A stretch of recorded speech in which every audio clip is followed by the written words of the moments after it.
the main key, which will go through my whole speech today, is trust.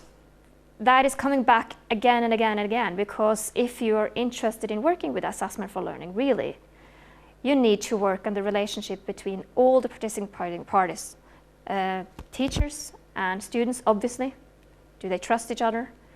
But also teachers, head teachers, and the municipality level above. So that is one of the key points I will come back to.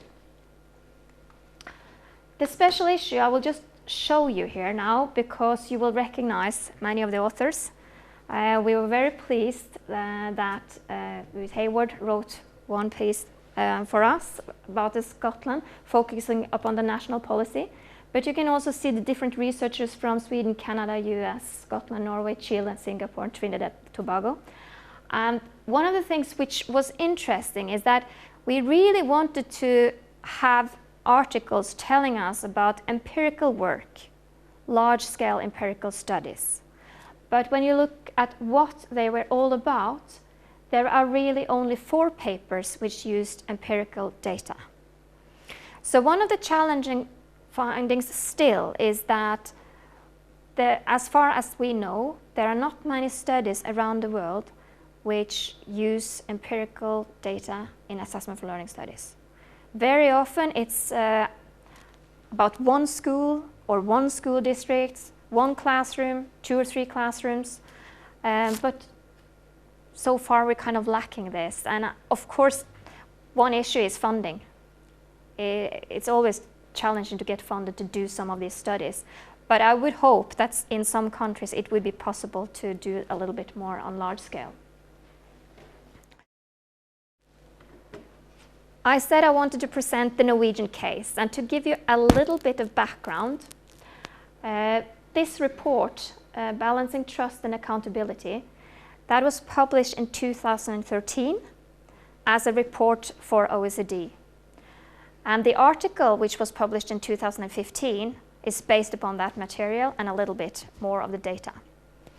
But what happened is that when I came to Oxford, the Norwegian government contacted me because they collaborated with the OECD, and they asked me if I could lead a research project where we in Oxford looked into how the Norwegian government and the Norwegian team in the Directorate of Education and Training, how they implemented assessment for learning large scale in Norway.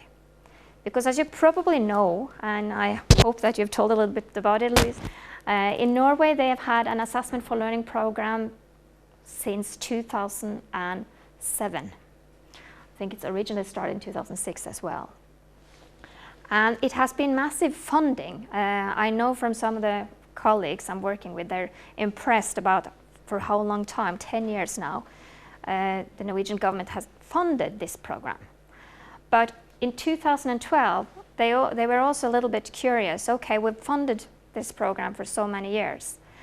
What has really happened in the classroom? How has it really been implemented? So that was the background, and we were given funds to do this as a case study, also as a part of a case study which OECD was involved in. And that is one of the kind of, shall I say, interesting parts when you're working with governments, and then you're working with researchers, and then you're working with organizations such as OECD. And if you Google governing complex education systems and OECD, you will come to their website and you will see that they have published 5 of these reports so far, and all of them describe how different countries are implementing different education programs. As far as I remember, ours is the only one about assessment for learning, but for instance, the Netherlands are looking into different assessment systems in schools. There's also one from Germany, there's one from Sweden, as far as I remember now.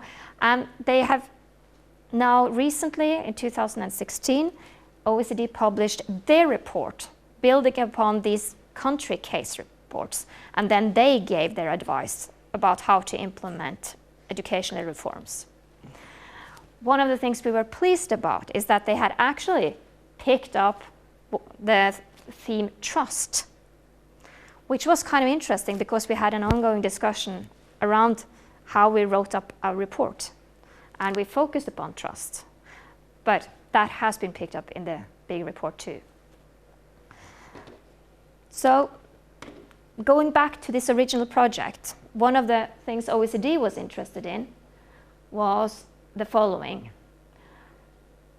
Explore which governance mechanism and knowledge option facilitate effective steering of complex education systems. And the research questions in the project were such as what models of governance are effective in complex education systems, and what knowledge system is necessary to support the effective governance of complex education system. One of the first things that we actually did in our research project was to discuss this framework. And we had discussions what kind of theoretical background we should have. And in our final report, we used a lot more of the perspectives from Jenny Oscar on governance than the original framework did. And that is also just to show that when you are working with different partners, you're coming to the table from different perspectives. It can be really interesting, but I also acknowledge that we do bring different perspectives into this project. So one perspective which we ended up using in our report, you can read here. And this is a direct citation where we use Hayward and Spencer in a qualitative study about formative assessment in Scotland, concluded that complexity should be incorporated as an aspect of research and policy making, with consideration of all the factors and actors involved in the policy process, as well as their interactions. They stress the need to explore the world as seen from a range of perspectives in order to begin to understand a little more deeply what really matters in improving learning. We found this perspective important because in the work of Hayward and Spencer, we found that all the different actors were acknowledged. And the importance of looking into complexity in educational reforms and implementation, listening to the different voices and trying to see how this works together. We do agree it's complex, but it was a different angle than kind of top-down steering, which sometimes you can see in some literature. What did we do next? We thought about our country. And Norway is a country of 5 million people, so it's a small country. And we were thinking about how the different stakeholders were influencing what is going on in Norway. And we made this a little bit top-down to illustrate that a lot of what's going on is now influenced by OECD. I do not know how much Scotland is influenced by OECD, but Norway has had reports where the Norwegian government has interacted with OECD and asked for questions and they receive advice. These country reports have been published by OECD. A lot of countries have been having this advice. And also, of course, the Program for International Student Assessment, PISA, with the 2001 results, gave a little PISA shock in Norway, just as in Germany. So a lot of things happening in Norway has been influenced also by the OECD. Then, of course, you have the Ministers of Education and Research, and as probably in Scotland, they come and go, and there's elections. And many of them, understandably enough, they would like to make an impact. And I think we have to acknowledge that that's their job as well. So they're only doing with what is their job, but we have had some which have perhaps made more impact on education than others. And then we have the Norwegian Directorate of Education and Training. I'm not quite sure how many of you know about that. Louise has been working for them. But they are basically a national agents which are in charge of the exams, national tests, but also have workshops and supporting teachers to learn more. So they are an actor here. And then, of course, we have policy brokers and opinion makers, and you have heads of municipalities and heads of schools and teachers, parents and students, and all these are involved in how implementation of assessment for learning plays out. So we decided that we needed to speak to these. And in our study, we had 98 interviews which we conducted from May 2012 and up until September 2012. And we interviewed the Minister of Education at the time, also 2 of her previous ministers. We interviewed Andreas Schleicher, which some of you might have heard of. He is the director in OECD who's in charge of PISA. And we interviewed professors at the university level in Norway who was working with assessment for learning, but we also interviewed quite a lot of professors from the assessment reform group and UK, Scotland, England, to hear more about the background for assessment for learning. And then we interviewed all the other groups, and that is the material I'm going to share a little bit from today. One of the things which we very quickly discussed is that you have to know your country and you have to know the context when you're interpreting this. So I don't know if anybody recognized this, but this is a picture from one of the largest cities in Norway, Bergen. And to understand Norwegian, you have to understand how much the sea means to Norwegians. They love fish, they love the sea, they love to be close to nature. And also, Norwegians love being out in nature even if there's snow. So usually we say that Norwegians are born with ski. And this is a little toddler out walking on ski. And further, some places you will have just 2,000 people living in a little valley. And when we say that, oh, that's a big city, it's usually around 100,000. So all this information about how Norway is, including being one of the wealthiest countries in the world, it is important to know when you're trying to implement something. Because 100 years ago, people were writing about these awful Norwegians. They didn't have manners, they didn't know how to behave or eat. They were basically poor, without education. They lived on farms and they were doing a lot of fishing. 1 million went to America because there were nothing in Norway really. And suddenly we are among the richest countries in the world. And this is something which is influencing everything which now goes on. But it's also one reason why teachers, I will say, compared to a lot of other countries, have a lot of support. So when the Norwegian government decided to implement assessment for learning, not only invited the teachers and head teachers to fantastic conferences where they flew in Gordon Stobart or Louis Hayward and they gave speeches and Dylan William was there. They have good lunches, but then in addition, they give money to the schools. If you're part of this program, this is what you're going to get. So knowing this, I can understand why the Norwegian government also were thinking, we put in a lot of money here, what's really going on? And then, it's one of the few countries I know of where they have said by law that you have to do this. If you are a student in Norway, these 4 principles are an education act, and if you are in a classroom and the teachers do not follow this, you can complain. And some of you will probably notice that these are the 4 principles taken from Assessment for Learning. And it's pretty tough if you're thinking about what it involves. But that was one of the things we really wanted to see in our research project.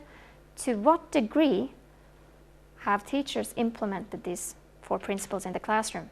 If we talk to the students, will they know about them? So, the first thing we did was to interview Kristin Clemed. She was a Minister of Education 2002-2005, and she was there when the PISA shock had just been released in Norway.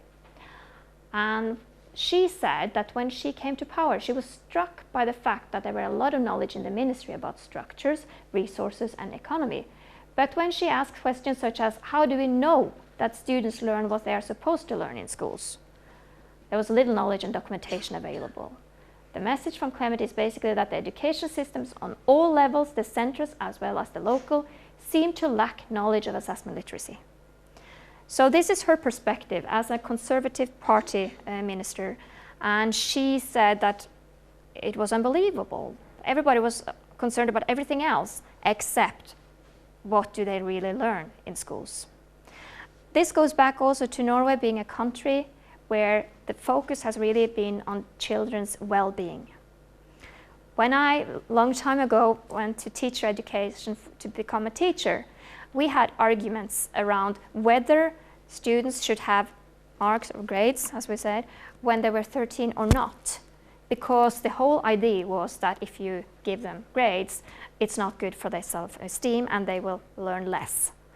The Norwegian education system is linked very much to the German education system and the ideas, the child-centered pedagogy. And that is also why a lot of resistance have been in Norway around they didn't want to have too much testing and they didn't want to have national tests. And a lot of people were really upset when the PISA shock came, and the first minister then kind of used the results to make changes and implement national tests in Norway.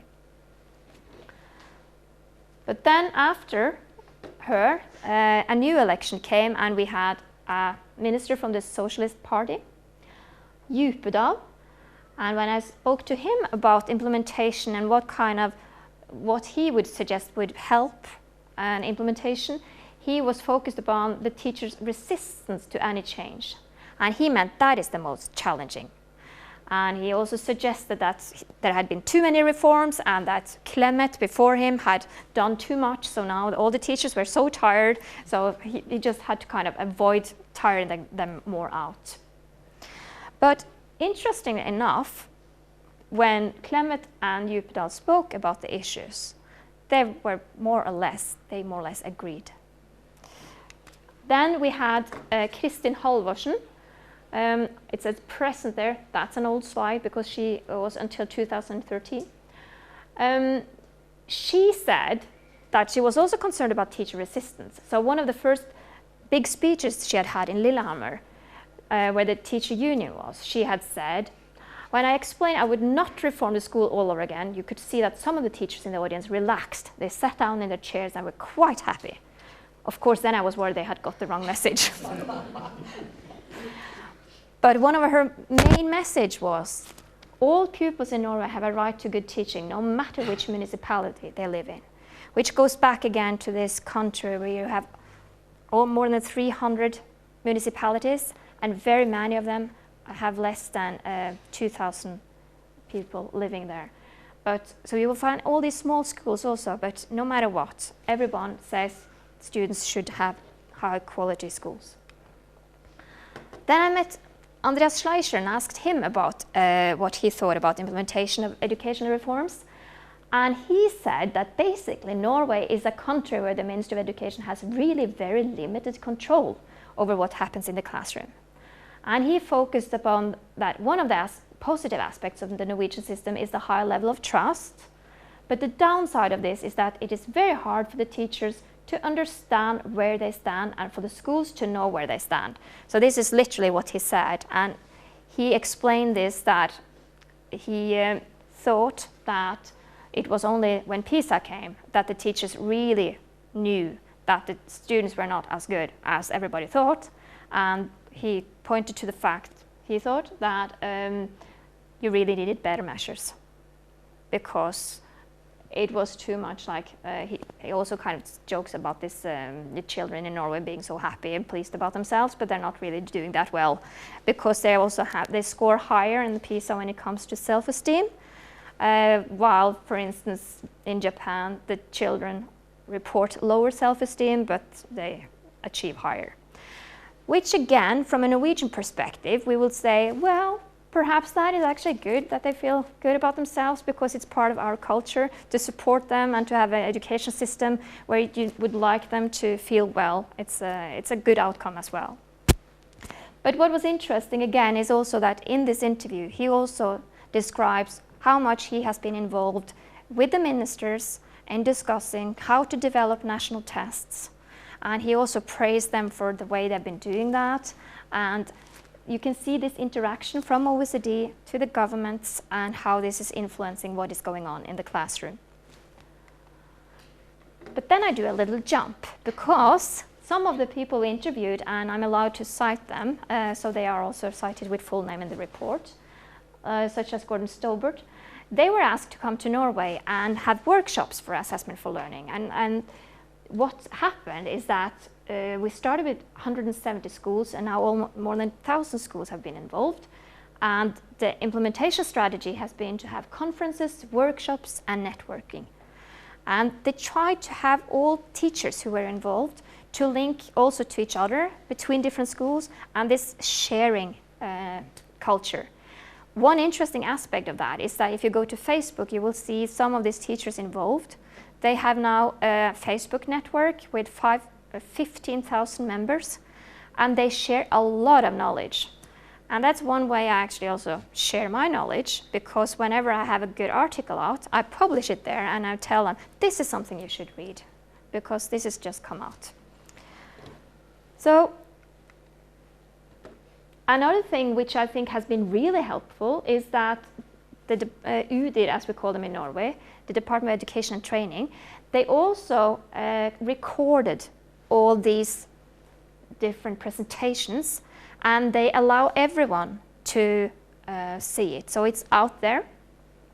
And I took this one as an example also to show how Scotland and Norway has been influencing each other. And you can see clear links between what is going on the policy level in Norway from what has been happening in Scotland. But it's interesting because of this, I have researchers in Africa who asks me about it, and they said, okay, I don't understand the Norwegian webpage, but can you please send me the link so I can watch Gordon Stobart and Louise Hayward and Dylan William? And we share. And that kind of sharing culture, I think, is really interesting, and that is what the New World is able to do for us. I'll give you some of the key findings before I go into details. In our interview data, from all the 98 interviews, we found that successful implementation of AFL processes in schools was found in municipalities where there were dialogue and trust between the municipality level, school leaders, teachers, and students, and where the program was adapted to the local context. So in other words, when we interviewed some of the teachers, they said that, yeah, they actually trusted their head teacher, and it was okay because they had some ideas how they could adjust the program, and they were allowed to try out that, and they didn't feel the pressure that they had to succeed right away. And the head teacher would tell us that, oh yeah, it's been so great this year because I have a lot of support from the municipality leader, and they say that, yeah, we're going to talk to you in half a year, but don't feel that you have to panic. If things are not working smoothly, try out this kind of try culture. You're allowed to do some errors. That was really great. While in other schools which we visited, the head teacher said right away that he or she did absolutely not trust the municipality level. They were not sure how the data would be used, and they were just kind of doing an exercise because they had to. Similar, some teachers said that they didn't trust the head teachers at all, and very often it was the same. They were not sure how the data would be used. And then some of the students, they didn't use exactly the word they didn't trust their teachers, but they said more that they didn't understand what this was all about. So this, when we coded everything in Nivivo and looked at what was coming out, the word trust and accountability was very, very powerful and strong message. So we had this discussion around what can you do? I mean, obviously, if you look at the literature, what we're saying here, nothing's new. You know this from the literature from before. But creating a safe learning environment is key. And you can just think about all the research coming out, specifically in mathematics and science classroom, where so many students try to pretend that they know more than they do because they're so worried to look stupid, as they say in their own words. I don't want anybody to think I'm stupid, so it better hide what you don't understand. And then how do you make a classroom where it's okay to not make mistakes?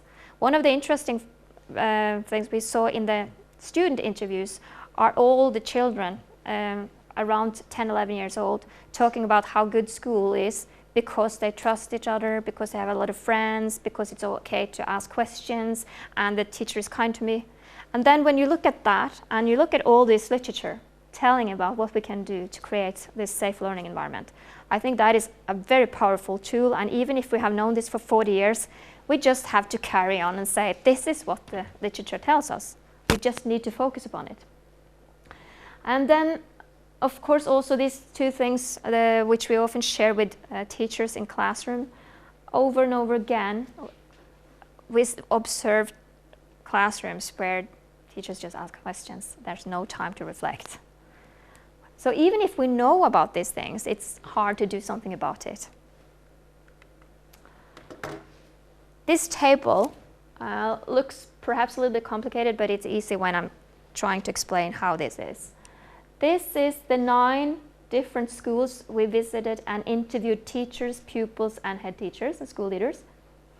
They are in different urban and rural areas in Norway.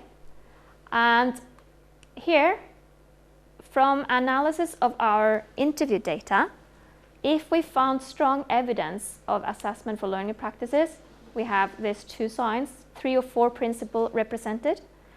If there is some evidence, like 1, but if there were no evidence of implementation, we put a 0.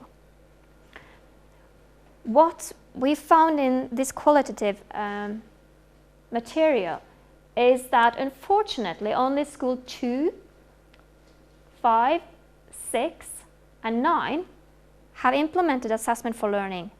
So it was really interesting and really fun. Everybody, from the head teacher to the pupils, gave examples of assessment for learning practices. The children used their own language, but we could hear the same stories, and it was fascinating to hear how things were working. What we didn't always understand is, for instance, this example here. We were in one school and the teacher knew less than the children. But then we realized at that school, when we went back and really looked into our data, we noticed that the pupils had told us in the whole interview that they had several teachers. And one teacher were particularly good at assessment for learning, but we had not interviewed that teacher, so they made it clear that it differed depending upon which teacher they had. So we actually made a point about that. If you want to implement assessment for learning, you really need to think about this whole school organization. How do you do that so it doesn't depend upon which teacher you have? And then another thing which of course we found a little bit sad is how could it really be that you are in a project for so long time and teachers, they don't even know it. I mean, it doesn't help if the school leader knows about it. But that was also some of the schools where we found a lot of resistance. So some of the teachers ended up in these discussions like, no, I don't want to go to that conference because the head teacher asked me to share with the rest of the colleagues after, and I've been speaking to my teacher union and they said that I shouldn't do this, you know, without an item. And suddenly you found all these kind of resistance and conflicts and you felt this is about something else. Here you really need to work on the trust first and make some kind of rules what's happening.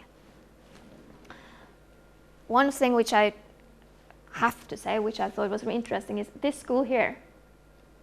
The teacher was super excited. And in our material, it comes out they had even been to Scotland. So that is also one thing which we have noticed. A lot of the schools in Norway, they have good funding. And sometimes they take the whole teacher team and they go to places like Scotland and they have visited schools or researchers, or they've been inspired, and they take what they learn back and use it. I don't know if you have any questions to that. Can I ask? Yeah. Within a municipality, yeah. was there a common pattern? So that all of schools of one municipality, yeah, it was good practice, which people at all levels recognised. Another municipality was very little good practice across all the schools within that. Yes, I mean, we did discuss this, how we should interpret it, because when we had coded and this in Vivo and this came up so strong, when we looked back and tried to figure out what it was, in all these schools where we didn't find anything, it was like the one school I told you about where there were almost like a conflict going on. And basically, like in school 4 here and 3, I mean, no matter what we asked the children, they were not able to give any examples of this practice. So obviously they didn't have any practice around assessment for learning. And teachers in school 1 and 3, they didn't know what it was. We tried several different prompts. But no, my question was that if you take municipality C, Yeah. for example, Yeah. is it the case that in municipality C, all the schools demonstrated a lack of understanding? Ah, I see what you mean now. Whereas in municipality Sure. C, from these figures, Yeah. it would look as though schools didn't in general. Sure. Examples. Yeah, you just pointed to something which I should go back and do. Thank you for that. Yeah, no, absolutely. We should go more into and look more carefully into it. I mean, I think one of the things, you do see that C, there's not much in any of them. But you also, this, no, I actually have to go back and look at it. But it's a good point. That's good. You always get something. That's a good thing, yeah? So, if there's any lessons learned from this study, we have actually suggested it's about developing good communication between everybody, like the mentors who are working with the teachers and students. We're also very much concerned about what kind of language are used together with students, because we interviewed students which were like 10, 11, but also some of them were 14, 15 years old. And one of the challenges we're facing now is we see that some people interpret this as you should use almost the language researchers use together with children, and we don't think that is very helpful. So that is also one thing we discuss now. What kind of language do you actually use when you're talking about assessment for learning with children? And then, of course, this creating supportive communities from school leaders on different levels to the teacher in the classroom. Easier said than done, and that's also something I will come back to. I think it differs from country to country also, how that is possible to do. But overall, as you can see, it's basically things which I think you know from before, but it came out very strong in our material. We also said that it looked like this strategy the directorate had in Norway with creating this web page, trying to link people, and also to have foreign experts was really helpful. Sometimes it could be hard if it's a Norwegian professor coming in saying something and everybody's like, yeah. And then there's a professor from Scotland or England coming in saying exactly the same thing and everybody said, wow, yes. So, I mean, that's just how it is. And the foreign experts, as we call them, got a lot of good feedback in our material. Might be that they're better than our Norwegian professors, but at the same time, you know how it is sometimes when you're having somebody coming out. It's one of the teachers joked a little bit about, of course we can learn from our colleagues also in schools. We can just walk in another classroom, but it's much more fun to go to Sweden and see how they're doing it there. So that's just dynamics, how everything is. Another factor is that all the experts who have gone to Norway have quite a lot of experience compared to Norway. Norway has been a field which the past 10 years have increased the knowledge of assessment for learning, but we didn't used to have that much knowledge of assessment for learning. And then we ended our report with something which I like quite a lot. If you remember the triangle I showed with OECD on top, when I interviewed you, Louise, you said something really interesting which has followed me the past years. You said you actually have to engage people. They have to come with you. People see research, policy, and practice as a hierarchy. However, you can turn that model on its side and say, collectively, what is it that we are all trying to achieve and what are the different roles we play if we are to achieve our aspiration? You can't do that without dialogue, and there has to be space both for dialogue and for the networks necessary to support change across community. And I think for me, that was how we ended the report, but it also followed the research I'm trying to do in other contexts. Because I do think we need to look into this complexity which education is all about and see is it different ways of seeing how we can work with policy levels, with researchers, with practitioners, because we all would like the best for the children, but we see it from different perspectives. So, I don't know how much time I have, but I had planned to just give you some challenges, if that is okay. What I'm currently working on is a little bit on theory. The consensus in assessment for learning, you know a lot of. You know that it's said it's one of the most powerful tools to increase students' learning. And you know that very often it's about good teaching, the self-assessment, the peer assessment, everything which Gordon Stobart says here.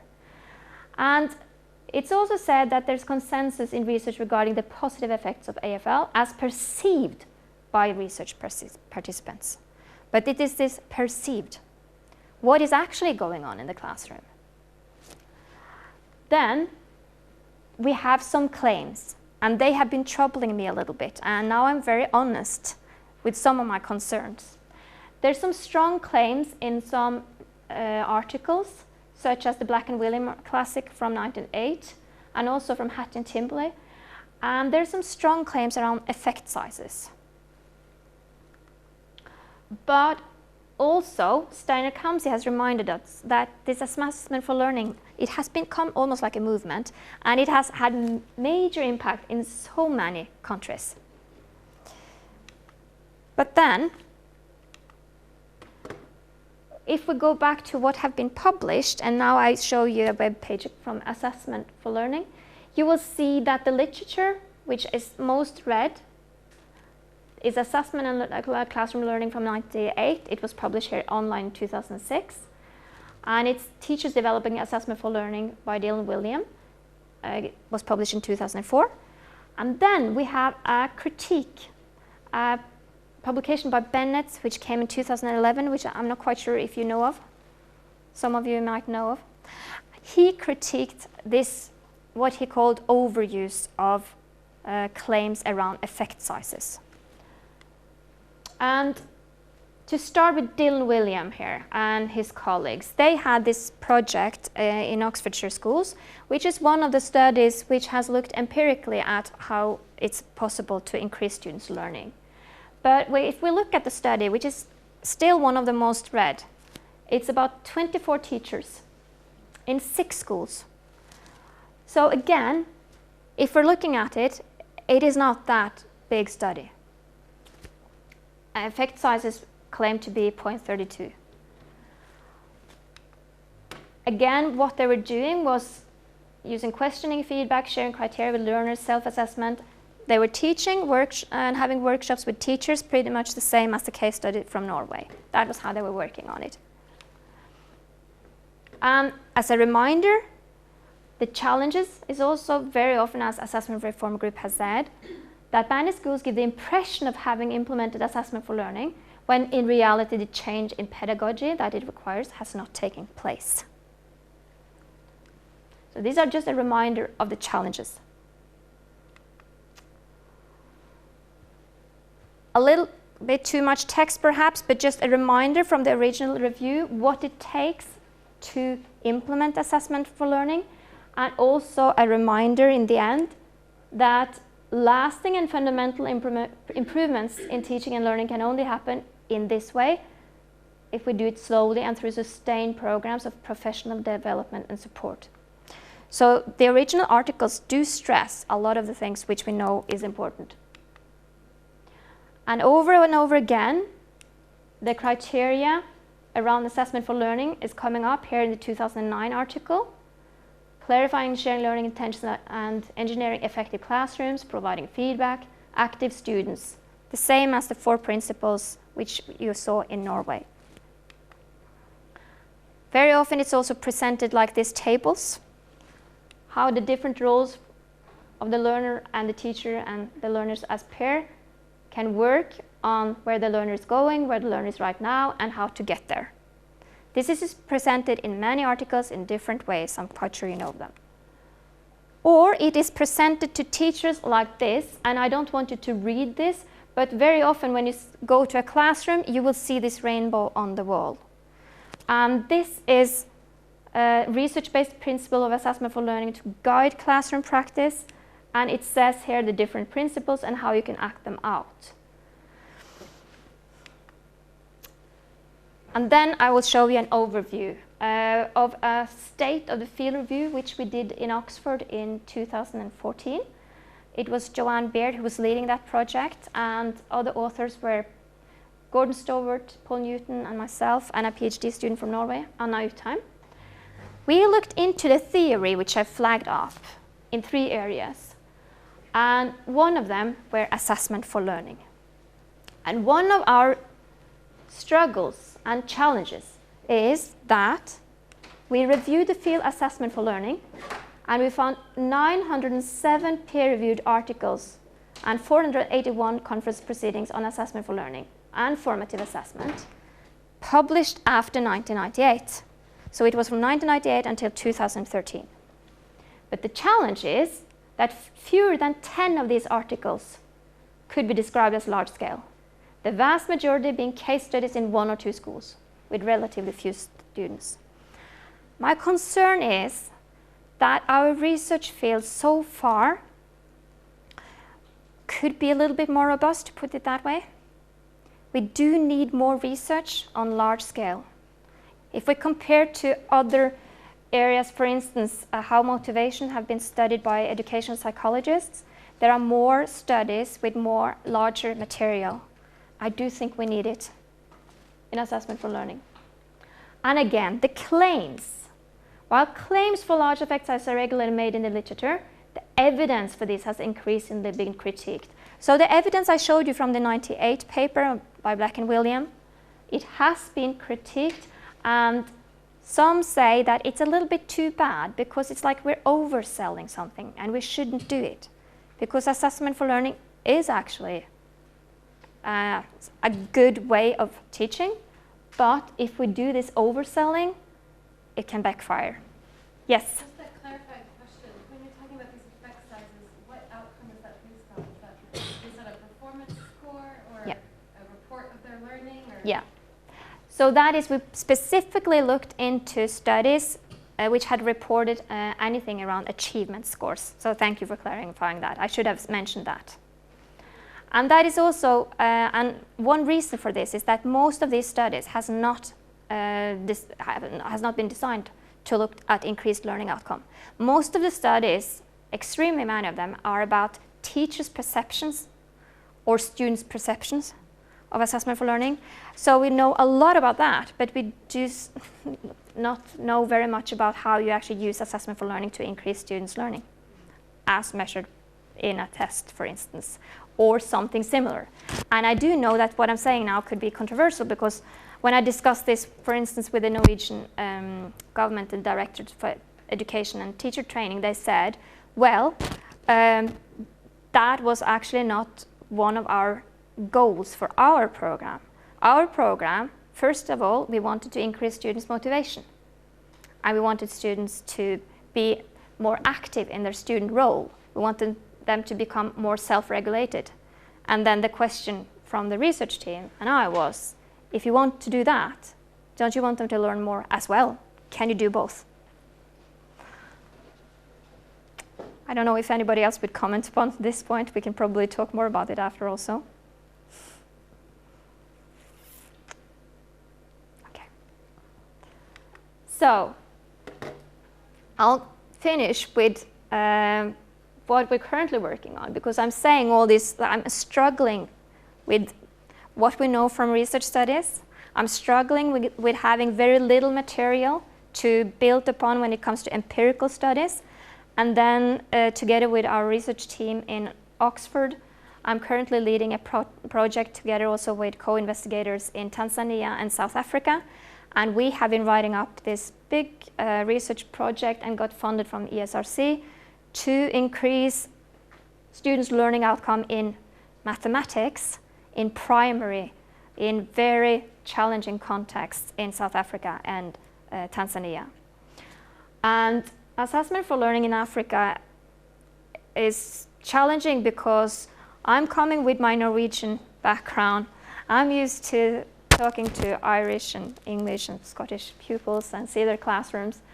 And then I'm coming to Tanzania and I'm talking to a teacher who is 25 years old, teaching in a classroom where there are 100 children in front of her. And the classroom is so packed that when we're starting talking about peer assessment and self-assessment, She cannot even move the furniture around. She can't move the chairs. And suddenly I'm thinking, how do we do this? We have all this written in our proposal. This is what we're going to work on. All these bullet points with questioning and waiting time. And how do you really do that? This is where I have more questions than answers. We are working together with teachers in both countries. They are coming to teacher workshops. They are discussing the issues, and they're trying out in their classroom just like they've been doing in other countries.